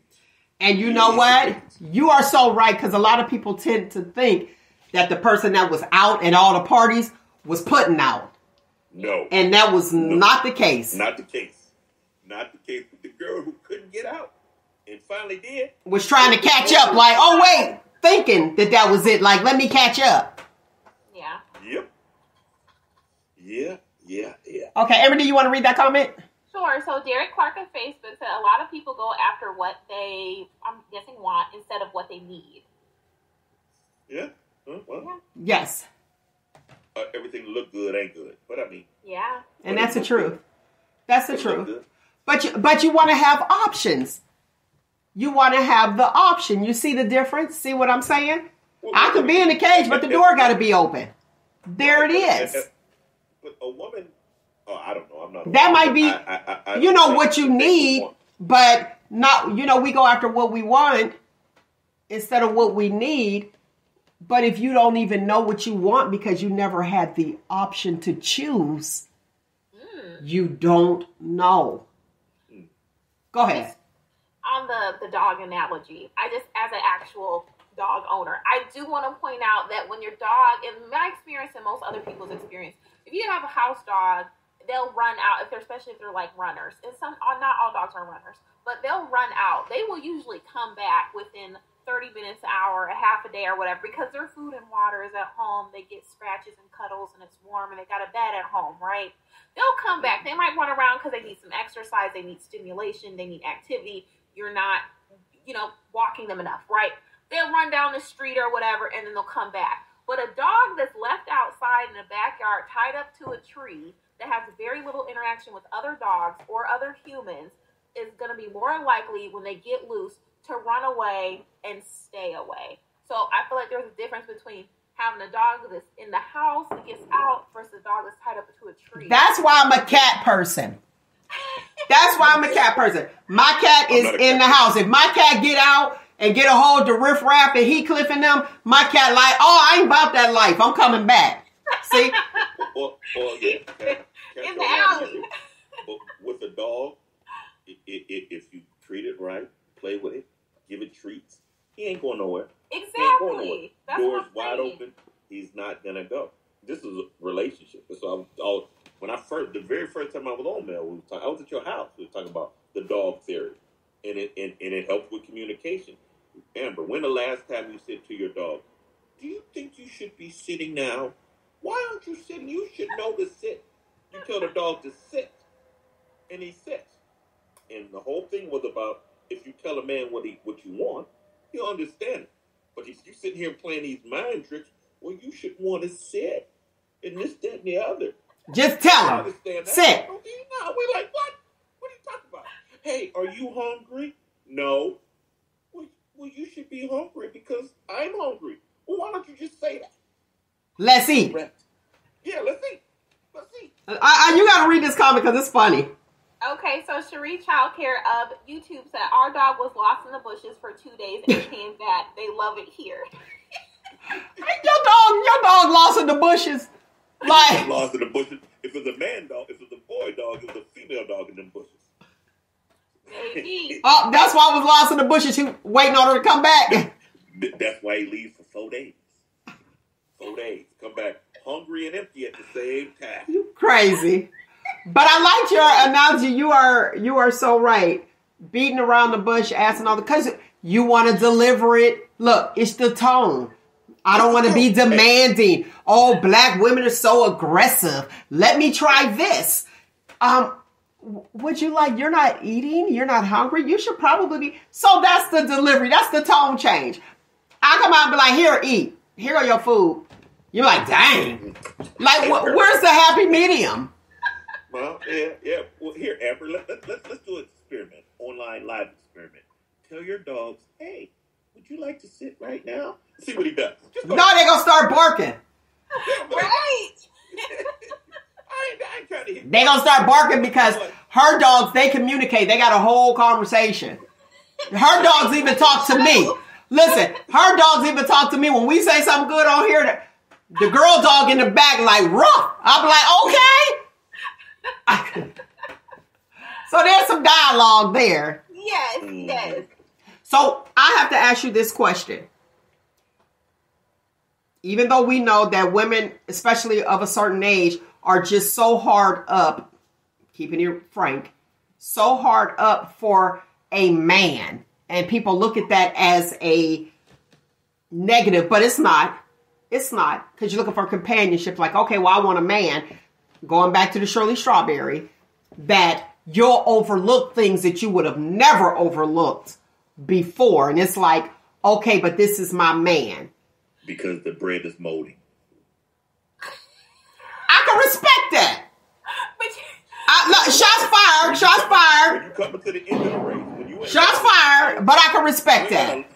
When you at the bottom of your ice box, ramens don't look that bad. You kept them ramens around for a whole long time. But when you starving, and let me go put these ramen noodles together. Make me a quick break. Because, hey, at the end, yes, you better eat these ramens or starve. And it's sad but true. I love that. That was on point. Go ahead. School's in. I love that. That was a great analogy because it is the truth. It's like I would rather have A, B, C, and D, but I have nothing else now, and I don't want to starve. Let me go ahead and get this ramen, and I got some hot sauce up in here. Let me season it my way. It's some butter. Yeah. Oh, that's the bottom. That's the bottom feeders, but they are there. They're there. That's what's there. That's what's there, and that's the difference. It is the difference, and they say that men are not available. Trust and believe, it's a whole lot of married single men. okay. But they want, but it's not this fairy tale that they want. I mean, you don't say, hey, I'm gonna actively go find me somebody to be a side piece for. No, you don't. But there's a lot of men that are in relationships because they don't want to be alone at this age. Yes. So they're just in it. Listen, the field plays for us. We have the better thing on the field because guess what? There's 10 of you for one of me. So guess what? If me and you break up, Amber will see. Well, Nate's grades. He's only on 7. Lipitor. He's only on these. I can deal with that. Okay, so you said Lipitor. Okay, so cholesterol. All right, what else you got? Exactly. See, I didn't even know what Lipitor was for. But here's the thing. If you break up with me, there's a woman, because there's 9 more of you lined up to say, well, you know what? He's only on Lipitor. He high blood pressure. I can change that. Okay, I'll take that. And that's just a little diet change. But we have the numbers, right? We have the numbers. So the breakup leaves me alone, and either I'm going to be a hoe or I'm going to just be like, okay, well, hey, you know what? She'll help me with my medications and take her. Versus your weird thing is, I want a husband. So I want 1 out of 10. There's only 10 women in this room and 1 man. But this 1 man has to have 800 credit score, a private yacht. He has to have all these things. And then he has to only pick me. Only pick me. So that's the game you guys are playing. It's not fair. It's not even. It ain't even. It's not right. But we have the numbers. There's 1 of me, and there's 10. And if I choose to be an asshole or this, that, another, I'm gonna and it's not just saying all women are expendable, but just look at the bare facts. Don't put your feeling in. Just math. Math is 2 + 2 is 4. Well, shoot, I don't know if it's new math. But anyway, basic math. 2 plus 2 is 4. There's 10 of you to 1 of me. And then you have, on top of that, you have all of it went down. It's 8. 8. Okay. Oh, well, I mean. Because our women are like a women. Right, but there's a lot of dudes in jail and there's a lot. I got that, but it's 1 in 8. It's 1 in 8. So, and I was just being facetious. It's 1 in 8, but it's still. I understand your point, and you get to do what you want to do. But some women say, "Hey, guess what? I'm not playing your game. I'm not in your game. I'm not doing it." Go ahead, AmberDee. What you got? Adjust your numbers because, correct me if I'm wrong, guys. Globally, it's still overall 50-50. There's an equal amount of men to women. I'm talking about the entire planet. And then there's areas where there's more men than women, and there's areas where there's more women than men. No, I so disagree. you can do have some control. You can. You're talking about the whole world, not in the United States. World. I'm talking the so whole even in world. the United States, overall, it's still all 50 states. It's still roughly even. So there's areas where there's more women than men. You're there's the areas analyst. where there's Look it more men than women. I disagree. Somebody chime in. I disagree. The whole world. We are outnumbered. Then we get killed in wars. Then we have more dangerous jobs. And then there's married and the loyal. This is on top of being outnumbered. That's longevity, though. So you got an excuse for everything I say. No, I'm just saying. I'm talking about the actual, like, as far as... Okay. All right, I gave you the ratio. But to close it in for AmberDee, for the ages of 90 to 94 years old, it is 2 to 1. 2 women to 1 man. For the ages of 90 to 94, that's closing it in. 90 to 94 years old? Yeah, and we died because a 2? lot of us died. There's 2 women at the services. At 90 to 94 is 2 women at the services. Talk about that's my man. Okay, well, you're at the tail end. But the other one is so broad. It's broader though. The tail end is still in our favor. It's not as broad as 50. Go ahead. That's but the world data is your 50-50. Exactly. That's the world. 50-50. But let's talk here. And then if you talk about from ages like 18 or 19 up to age 40, like cut it off at 40, maybe even 35, it's still pretty even. I disagree, homegirl. I'm about to look up the ratio for Youngstown, Ohio. Probably like 90 to 1. Don't do it.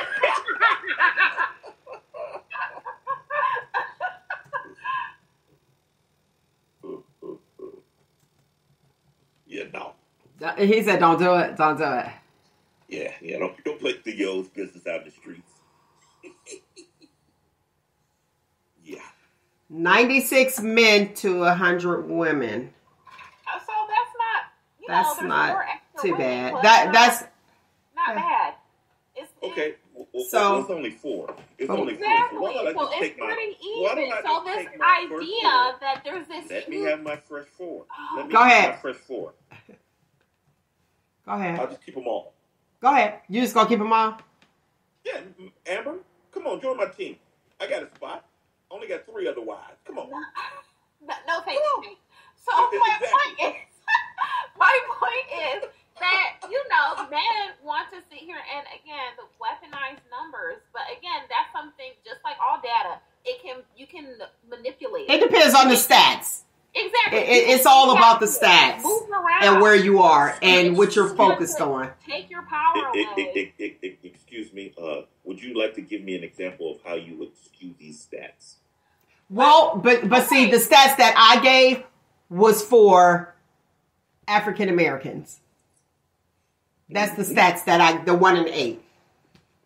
So that's that stat. But the overall, so we'll go 1990. This was actually September. They said the 2023, but 1995 they did it where it was 49 to 51. So it's kind of there. But as far as the dating pool and what you are looking for, it's 1 in 8. And the stats that was taken, like I said, was for African American professional all those. So you got to take all of that into consideration as well, as that's what Amber's talking about. What was actually considered in the stats, and it was professionalism, the age group, which the age group was it money, was it financial, finances, all of that was all in there, and it was for African Americans, and the age group, listen ladies, was 40 to 60.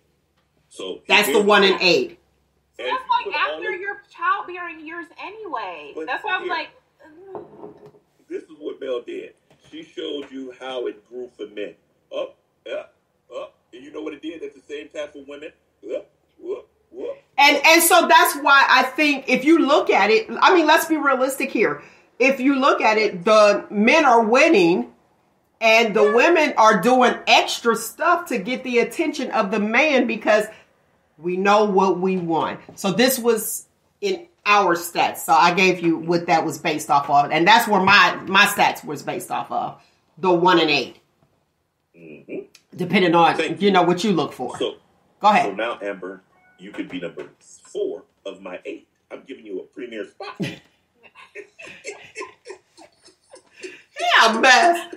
You're talking about a premier spot, right? But there's women that are like, okay, I can do that. And here's the thing, just what Nate was talking about, you have men who can take care of, okay, say they have children with somebody else, and then they're with you, and you're like, okay, well, we're together, you're exclusive with that person, but he's still financially caring for his children's mother, even though they're not together, and you have a female that he's with is like, no, you can't be paying her bills and be with me. That's a no-no. Hey, the courts will make you do that if you don't. But adult children. Right. Well, no, adult children. I know men who take care of their adult children's mother. Take care of and moved on. They're not together. Moved on, but still will take care of her bills. Well, of course it's their free will. They're not legally obligated to do that, so of course it's their free will. And a lot of times, like I told my wife, my current wife, now this is personal. If I hit the lotto, I would have to take care of my kid's mom because she gave me 2 kids. And prime example of what I'm talking about. Go ahead. And I'm not going to be living in some mansion, and my grandkids have to come to the projects to see her. So why don't I take care of her and her husband so they can be living better off of me? And the only reason she gets this accountability is because she had my children. My children. So I can understand that. If I come into a window... That is so nice, Nate. I ain't doing that. They busted. Let them be busted together because your girl ain't doing it. I'll see my grands when they come. Sorry, y'all feeling... y'all. Here's the thing. Sorry, y'all don't want more. No, I think... Your grandkids are going to have to go over to that environment. Your grandkids will have to go why can't the grandmother come visit her child? Oh, okay. Ma'am, who's going to do that? A lot. The grandparent could go over to you guys' children's house because they're doing their thing. They're living comfortably. Okay, that's feeling based. Derek Clark of Facebook said, "Cause you still smashing." No, I not agree at all. with. Go ahead, AmberDee. What you say? I agree with Nate, and I think that to me, I don't personally, as an individual, I don't see an issue with that. My issue is that there's a whole lot of men who want to see their baby mamas destitute because they're not together. See, they're not. If you won the lottery, there's a lot of dudes who, if they won the lottery, they wouldn't give their baby mamas a red cent. Can I say something? I know somebody. Listen, I gotta say this. This is facts. I know someone who hit the lotto. Prime example. This is interesting. You should say this. And what he did, he bought houses for his children's mother. He for his children's mother, he had, a few, and they all got houses paid for. Here you go. Bam. I can respect that. Now, who in your house, that ain't none of my business, and it's not like an ongoing thing. But I thought that was like super cool. I took pictures. I was a photographer for my baby mama's wedding. I did her wedding for free. And Okay. she's still married to that dude to this day. So I mean, I ain't got no ill will. She gave me my children, the only two I got. And see, that's good. But you should have something. So y'all, you guys have a relationship. We're friends. I see Yes. her maybe 2 times or 3 times a year, or or passing over my daughter's house or something like that. But we don't call or talk to each other. But I mean, she don't even know this shit. I mean, but I looked at, okay, if things change, she gave me my children, so I don't care. She's been married to this dude maybe almost 20 years. That's awesome. And I'm like, hey, knock this out. We come out, and like this year, every time we're together, we take group pictures. Me, her, and our kids, a family shot. Because I didn't know that a lot of people don't have pictures with them and both of their parents. Yeah, that's nuts. I want to read the comment. Go ahead, AmberDee. It's from her. Okay, so Samara DJ Smeech Hearns of Facebook said, at this stage in the game, there's poo in the dating pool. So when you see me low riding past the high school graduations, peeking over my sunglasses in June, so I can get one before he gets rude, it's just my business. If you go past the school, don't be taking their class rings. Okay, wait. Come on, so just mind your business. Just mind your business. Trying to find something to groom, like, what you gonna do?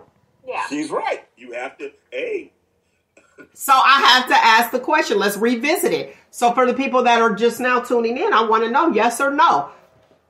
Is the money the answer? No. Well, yes at this age. Yes at this age. Because you're dealing with scraps. So you like she said, hey, I'm ruined. If I was 50 or 60 and ruined, and I had a little piece of something, girl, you better jump on. Spam. Hey, if you cook spam the right way, it's pretty good. Let's celebrate 50 years of spam. 50 years. Let's celebrate 50 years of spam being the snack of choice in 1973. The go-to. The go-to. Okay, somebody said, Derek Clark said she's a cougar.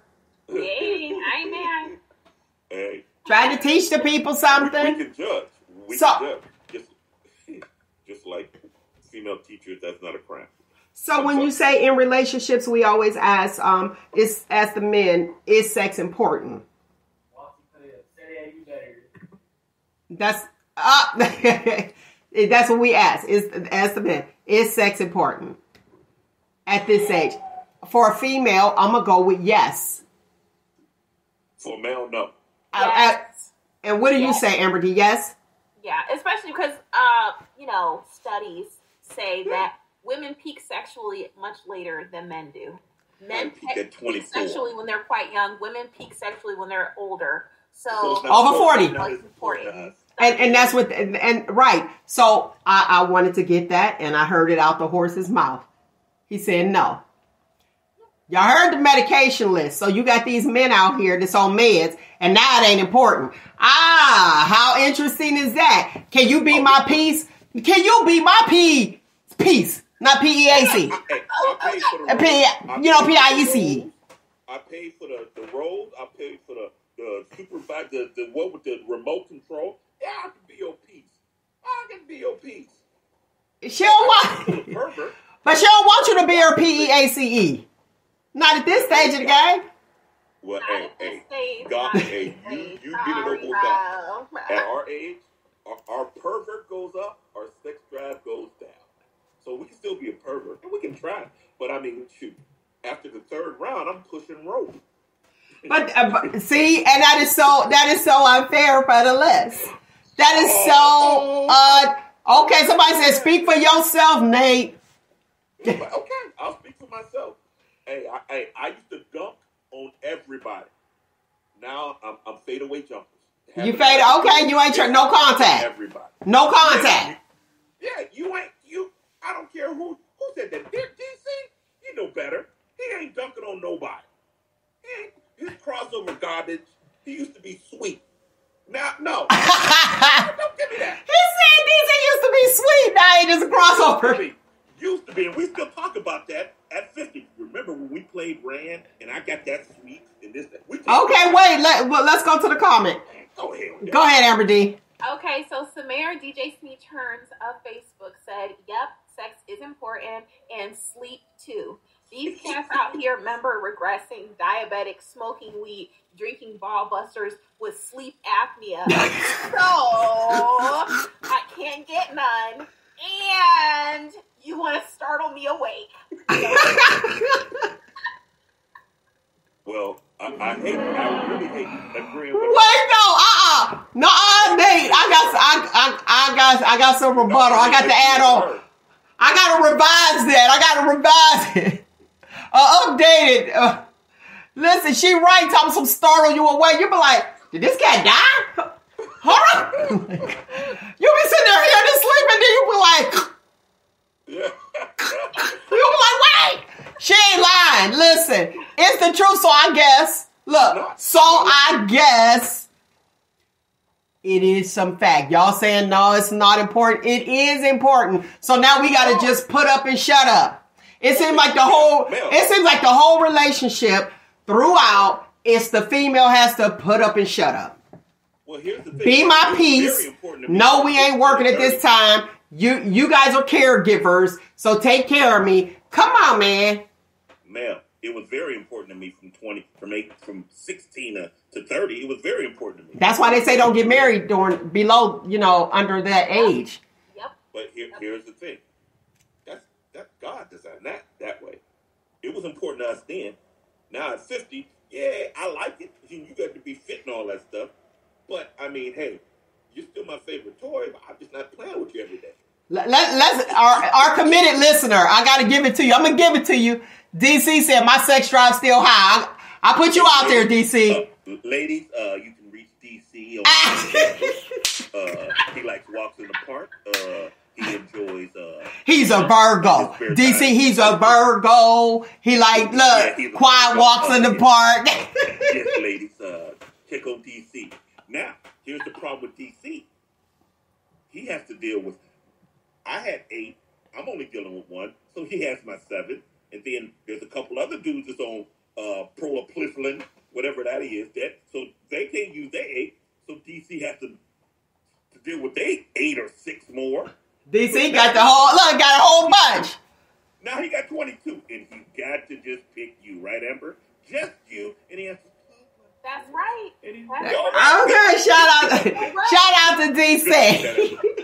Good luck with that. Where all my single men at? Well, all my single men. Listen, I love y'all for listening. No lie. We only get. Look, we got 2 minutes. We had to put that. Which Smeech said, shameless plug for DC. Hey, that's a loyal listener. We love you, DC. I truly appreciate you and your comments. If you single, all right, check this out. I'm gonna do a live show. We're gonna do a round table. Every year I do a fundraiser. And it's Mingle with Medicine wine sip that I do. We gonna do it a little different this year. So I want my single men out there. I need y'all to come. And my single ladies out there. I need y'all to come. And look, my alarm's going off like, hold up. Okay. Y'all come out. And we gonna mash it up. We gonna maybe like a speed dating. Meet some people. You get to meet some people. I'm all about networking. Hey, now, this is not for my single married men, okay? Can our panel put somebody together? Can we say, hey, no, we want you. Yeah, let's do that. Let's do a shop talk couple. A shop talk dating game.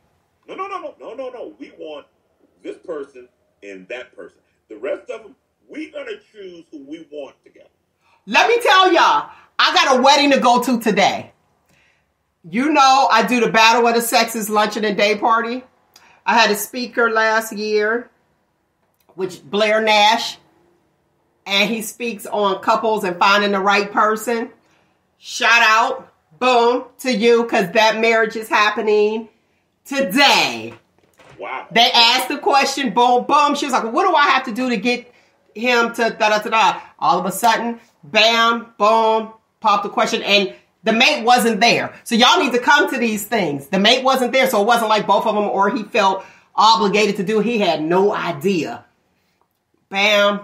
There you have it. This is what it's going to be. Now, being with somebody for 4 or 5 years and they never asked the question, there's no intent. And that's just me. I'm just telling you off top. They're liking what they're liking, and this is what it is. There's no intent. And if they actually marry you, especially over 5 years, and you're the one that's not preventing it, you're getting a might as well ring.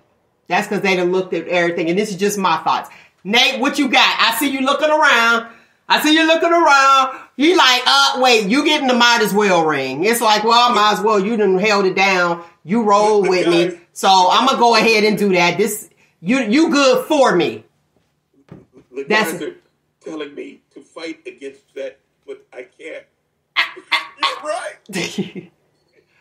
Okay, we got some judges that want to be on the dead game. Listen, y'all can be the judge. We should do it live, but we won't show their faces. Who was that? That is Cherie Childcare of YouTube. Okay. I thought that was funny. Okay, so we got some people that was like, yay, I'm excited for that event. Turned down for what? Yes, have a good time. I'm telling you, have a good time. We already told y'all what to do, like on first dates. Take them to a coffee shop. They'll just keep talking. Take them to a tea shop. Don't take them to a coffee shop and you know she drink tea. That's the worst. That means you don't listen. You get to no second date. Listen, the red flag champion is AmberDee. Okay, want to be a judge? Yes, I'm telling you. And then that way it won't be biased. So we get some shop talkers to be the judge. All right. Well, then we won't be biased. We can just host it. Robert, hey. Listen, okay, so if I'm with you for 4 to 5 minutes and you haven't talked about marriage, tells me I ain't for you. Man, please. Now that's extreme. Listen, y'all ready? Why don't you go past the high school and get a senior this year? Get a senior this year? Juniors alone. Get to a senior. 45 minutes, and if you ask me about marriage, guess what? I'll be right back. That's not our call. Yeah. And you know that when you sit there and somebody asks you for money, as soon as you get that silence, you only 3-second silence. Like somebody be like, hey girl, how you doing? You get that 3-second silence out the blue, they about to ask you for something, hit the, I'll call you back. Do you understand that there's a category of girls and men are scared to ask how you doing? Yes. How you doing, girls? Yeah. You don't ask a woman how she doing. You say, hey. You don't say how you doing. Well, I'm just figuring out how I'm gonna pay this life. Oh. Is that what we do? Do we hit that? Stick on. Stay away from that, cause that's it. Be like, don't ask what's wrong. Y'all can't ask what's wrong. You seem like you got something on your mind. Yeah, just be like, hey, good to see you. Good to see you. I keep it right there, because if you say how you doing. Or what you doing? Figuring out these bills. Let me call you back. Click. I'm going to call you back. Yeah, I was just wondering, I don't know. I got to get this money for my life. Click. Wait, no. People still doing that? Man. Not man. People still. Oh, come on, ladies. Y'all got to get creative. See, here's the thing. No, let me. All right, listen.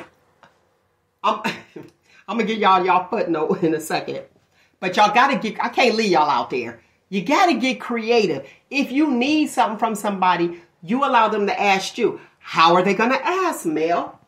Easy. Don't be available when you are not. See, I'm reading these comments. I gotta tell y'all this one real quick. Hold on, I'm gonna pull it up. Okay, what did he say? Cornell Stevens said, or you can't say how are things going. Okay. DC said, if you're a person, don't make eye contact. That's the one I had to let y'all see. And listen, oh my God, I gotta end the show. Listen, wait. Okay, wait, I gotta end the show, but wait. So Samara Smith on Facebook said, what did she say? She said, I paid my light bill, but they said they didn't get it. You in town? Listen, this what you do, ladies. If he's interested in you, don't be available. And if you need some money, you just sit there and be like, oh, I got to call you back. I'm about to go to work. Oh, you always work. Hey, somebody got to pay these bills. Boom. So that's just eased out there. And if the dude, he going to be like, oh, okay, I get it. But if he's interested in you, he going to be like, hey, well, let's go out. Let's do this. I'm going to tell you. Now, I don't know the type of, the caliber of dudes you're dealing with, but I have had people say, I will pay your day's worth if I could spend time with you. How much do you get paid for a day? Did he look like this? Super simple. Oh, not at all. Not at all. Not at all. But here's the thing. Commitment is it. And if they are into you, they are into you. And if they want you, so here, let me give you today's footnote. If they want you, money does not matter. And that's on both sides. Real talk. Because women, guys feel like, oh, okay, well, she just want my money. But if you already have the money, if you are already self-sustaining, all you want is companionship, somebody who will treat you right. And that's what it boils down to. Now, if there is money going out, that can pose a problem. But if you are saving money and there's nothing going out, all is well. And people, please, please, please stop asking what somebody is bringing to the table. Because most of the time, the person that's asking, what do you bring to the table? Again, they probably don't even have a table. It's their mama's table. On that note, thank you guys for listening. I truly enjoyed you as I do each and every single Saturday. Y'all already know what it is. Find you, embrace you. Most importantly, always love you. Until next week, people, you know what it is. Shut up. Shut up. No, do it right. 1, 2, 3. Shout Talk! And please remember that Shop Talk will be auctioning off DC for the ladies who can steal dumpster baskets. You're crazy. Somebody go auction. We're going to auction them off.